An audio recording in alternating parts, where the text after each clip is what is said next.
President Lyndon B. Johnson signed into law the Social Security Amendment Act of 1965, which established Medicare, which is a government national health insurance program for those over the age of 65. When Medicare was initially rolled out, the payroll tax started at 0.7%, which was split between the employee and the employer. Officially in 1966, Medicare was put into practice, and anyone over the age of 65 could apply for Medicare coverage. In 2010, the Affordable Care Act established an additional surtax for high earners. The Medicare surtax applied to certain income thresholds, but also there is a net investment income tax as well. The net investment income tax is a little bit more complicated than the high earner surtax, but the thresholds are identical. Even though the Affordable Care Act was passed in 2010, it was not officially effective until the year 2013. From 1965 to 1986, the Medicare tax increased from 0.7% all the way up to 2.9%. The current Medicare tax remains at 2.9%, with the caveat that you're under the surtax and net investment tax thresholds.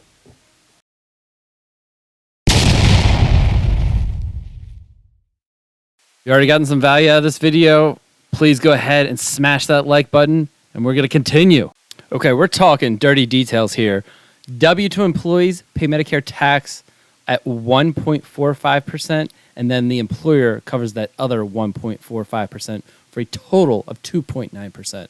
And unfortunately, you self-employed folks, you have to pay the full 2.9%. The silver lining, or just the glass half full approach for you self-employed folks, is you at least get to deduct half of your Medicare taxes, the 1.45% that an employer would have normally covered on your tax return. There are certain exceptions to determining your Medicare tax, just like Social Security, medical insurance premiums, HSA contributions, FSA contributions, and any pre-tax expenses like parking will be excluded from Medicare taxes. For example, if you make $50,000 in income and you pay $1,000 of medical premiums, you will only pay Medicare tax on $49,000, not $50,000. If you're a W-2 employee, your split is going to be with your employer. So the total is 2.9% tax, but the employee is only paying 1.45% of that, and the employer is covering the other 1.45%.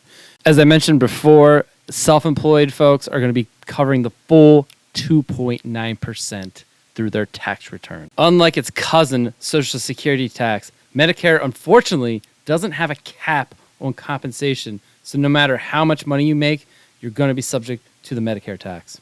As we mentioned in the history section, the Affordable Care Act introduced the surtax for Medicare that applies to single filers over $200,000 of income and joint filers $250,000 and more of income. This is one thing I don't think a lot of people realize is 401k contributions that reduce your taxable income do not reduce your Medicare taxes.